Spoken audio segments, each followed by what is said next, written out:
Bonjour à tous et bienvenue pour cette petite capsule vidéo sur le thème des équations et des inéquations.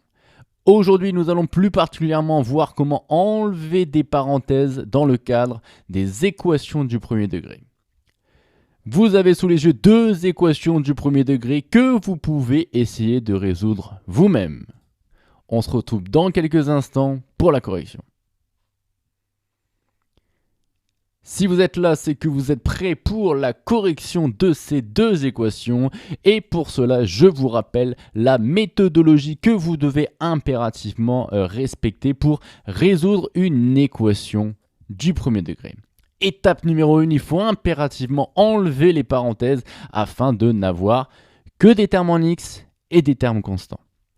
Une fois que vous avez que des termes en x et des termes constants, je vous rappelle que vous devez rassembler tous les termes en x d'un même côté de l'égalité et rassembler tous les termes constants de l'autre côté de l'égalité. Alors bien sûr, on pourrait dire je mets tous les x à gauche ou je mets tous les x à droite, vous avez le choix. Pour cela, je vous conseille fortement de mettre les termes en x du côté afin d'en avoir un nombre positif. Nous verrons par la suite que ça facilitera les calculs. Et en particulier, ça évitera d'avoir plein de signes moins. Pour cela, je vous rappelle que si vous envoyez une opération de l'autre côté de l'égalité, nous savons parfaitement qu'il y a un plus 3, je vais vouloir le mettre de l'autre côté de l'égalité, j'ai un moins 5x, je veux le mettre de l'autre côté de l'égalité, je veux donc envoyer une opération de l'autre côté de l'égalité. Et bien la règle qu'il faut impérativement respecter, c'est que quand on fait ça, eh bien, l'opération se transforme en son opération contraire. C'est-à-dire que si vous avez un plus 5, vous l'envoyez de l'autre côté, ça fait moins 5. Un moins 2x, vous l'envoyez de l'autre côté, ça fait plus 2x. Une multiplication par 3, vous l'envoyez de l'autre côté, ça fait une division par 3. Et si vous avez une division par moins 2, eh bien, ça se transforme en une multiplication par moins 2 dès que j'essaye d'envoyer une opération de l'autre côté du symbole égal, c'est-à-dire de l'autre côté de l'égalité. Troisième étape, et la plus facile au final, c'est de diviser à gauche et à droite par le coefficient en x afin de faire en sorte que le x se retrouve tout seul. Pourquoi ? Eh bien ici nous avions rassemblé tous les termes en x du même côté. Imaginons qu'il nous reste 5x par exemple. Eh bien la multiplication par 5 qui est devant, il faut que nous l'évacuions. Pour l'évacuer, eh bien nous allons tout simplement diviser par 5, c'est-à-dire diviser par le coefficient en x. Voilà, je vous ai rappelé la méthodologie qu'il faut suivre pour résoudre une équation du premier degré. C'est toujours la même chose et à vous de savoir exécuter parfaitement cette recette de cuisine. On est parti concernant la première étape, c'est-à-dire enlever les parenthèses. Je vous rappelle que ce qui se passe derrière, c'est ce qu'on appelle la distributivité, c'est-à-dire que ici, en l'occurrence, eh bien, le moins 3 va multiplier tout ce qu'il y a à l'intérieur de la parenthèse. On est d'accord, c'est bien le moins 3 rouge ici qui agit sur la parenthèse de x moins 5.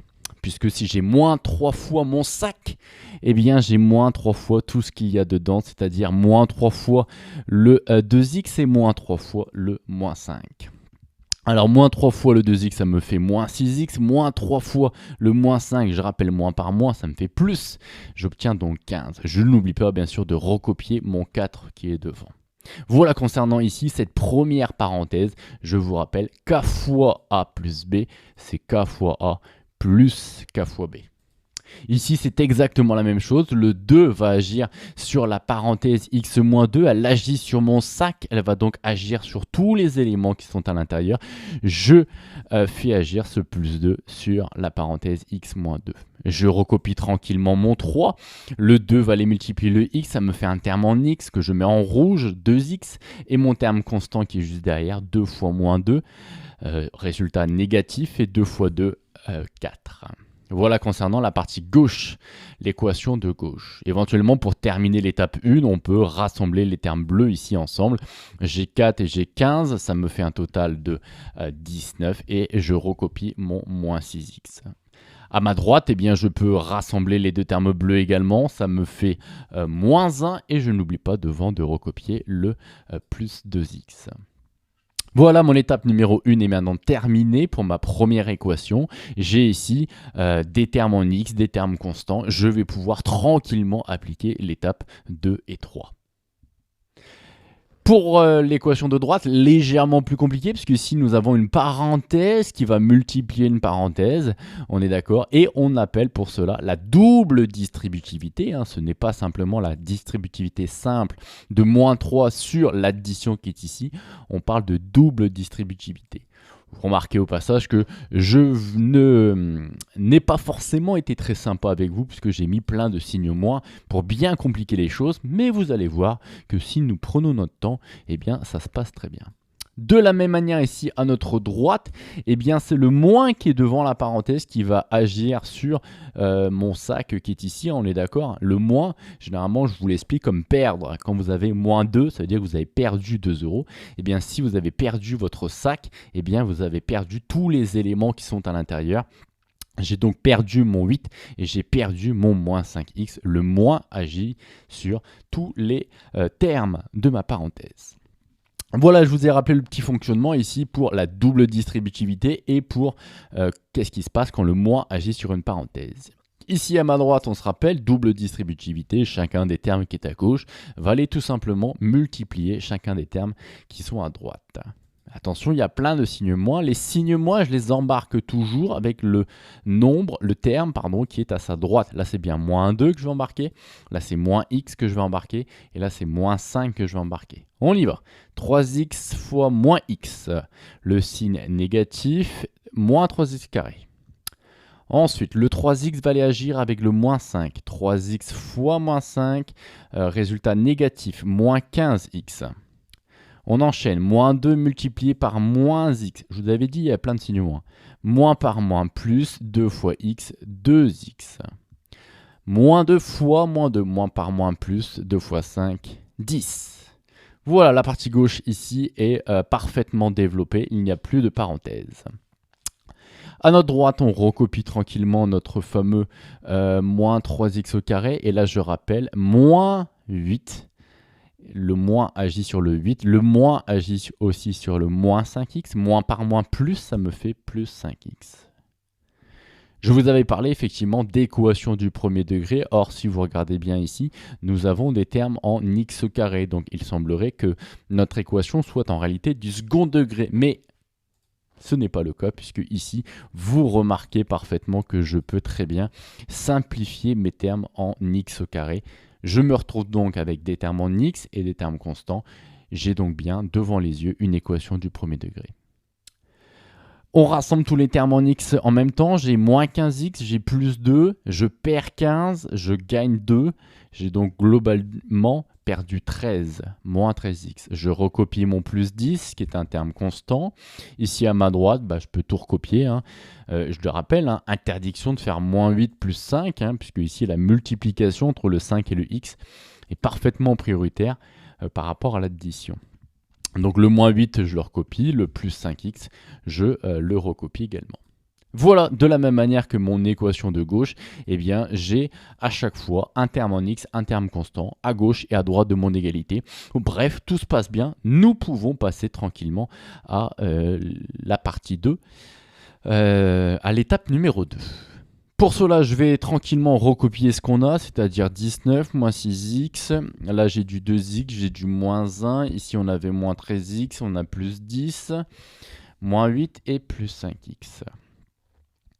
Je vous rappelle que nous devons rassembler tous les termes en x d'un même côté de l'égalité et rassembler donc les termes constants de l'autre côté.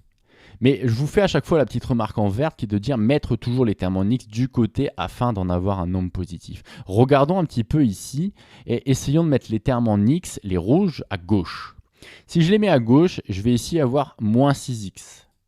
Le plus 2x va se transformer de l'autre côté en moins 2x, puisque je change l'opération. Le plus 2x se transforme en moins 2x. Et donc, je vais en avoir moins 6, je vais en avoir moins 2, moins 6, ça va me faire moins 8. Je vais donc en avoir un nombre négatif, je ne suis pas convaincu. Je vais donc aller les mettre de l'autre côté. Les termes en x, les termes rouges, nous les mettons ici à droite. Je recopie donc mon 2x, le moins 6x se transforme en un plus 2x, puisque je le rappelle, si nous envoyons une opération de l'autre côté, elle se transforme en son opération contraire. La soustraction par 2x se transforme en une addition par 6x. Je peux donc mettre les termes en bleu à gauche. je recopie mon 19. Le moins 1 se transforme donc en plus 1. Sans aucun problème, vous obtenez 20 à gauche et 8x à droite. Nous faisons la même chose pour l'équation de droite, moins 13x. Bon, avec le moins 13 qui est assez conséquent, je vais plutôt les envoyer également à droite, c'est-à-dire recopier le 5x, le moins 13x. Ici, l'envoyer de l'autre côté, ça fait plus 13. Hein, j'obtiens ici plus 18x. Si j'ai mis les termes en x à droite, c'est que nous allons mettre les termes constants ici à gauche. Je recopie mon plus 10 et le moins 8, je l'envoie de l'autre côté, ça fait un plus 8. 10 et 8, 18. Dernière étape, faire en sorte ici en fait d'isoler le x. Remarquez ici, hein, on aimerait bien connaître la valeur de x, c'est-à-dire que là, je voudrais que le x se retrouve tout seul et là, de la même manière, au niveau du 18x, j'aimerais bien que le x se retrouve tout seul. Pour cela, tiens, petite remarque, c'est assez marrant parce qu'en fait, voilà, petite erreur légèrement dans le document, mais ça ne va pas nous empêcher de terminer. Le 18x, je l'ai finalement écrit à gauche. Et ici, le plus 18, je l'ai finalement écrit à droite. J'ai inversé ici les deux termes. Ça n'empêchera pas que le résultat sera le même. Donc ici, à ma gauche, au niveau des termes en x, j'en avais 8, je le recopie. Ici, j'en ai 20. Tout se passe bien. Et là, vous remarquerez quoi? C'est que j'ai fait en sorte que la multiplication par 8 passe de l'autre côté de l'égalité. On est d'accord? Pour éliminer une multiplication par 8, eh bien, je vous rappelle qu'il faut diviser ici par 8. Si vous divisez à droite par 8, ben, vous devez également diviser par 8 à gauche. Et donc, si nous faisons le calcul, 20 divisé par 8, ça fait 2,5. Ici à ma droite, il faut que j'élimine la multiplication ici par 18 qui est devant le x. Je vais donc diviser par 18. Si je le fais à gauche, je le fais également à droite. Ici, qu'est-ce qui se passe? Les 18 se simplifient. Il reste donc uniquement le x. Et vous le savez tous et toutes que 18 divisé par 18, eh bien ça fait 1. Ceci conclut notre petite capsule vidéo sur la résolution des équations du premier degré où nous avons vu ensemble comment il fallait faire pour enlever les parenthèses afin de résoudre tranquillement notre équation. Puisque honnêtement, une fois que nous avons ce genre d'équation, eh bien, il est très simple d'appliquer l'étape 2 et l'étape 3, c'est-à-dire mettre les termes en x d'un côté, les termes constants de l'autre, et faire en sorte de diviser ici à gauche et à droite par le petit 8, le coefficient qui est présent à chaque fois devant le x.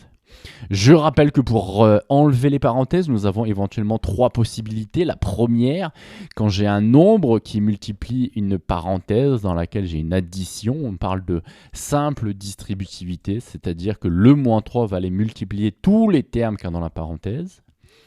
Vous avez également la double distributivité, c'est-à-dire une addition qui va multiplier une autre addition. Dans ce cas-là, chaque terme qui est dans la parenthèse de gauche va aller multiplier chaque terme de la parenthèse de droite. Et dernière situation, quand vous avez un moins qui agit sur une parenthèse dans laquelle il y a une addition, eh bien le moins agit sur tous les termes de la parenthèse. Sur ce, je vous souhaite une bonne continuation. Continuez à être curieux et à la prochaine.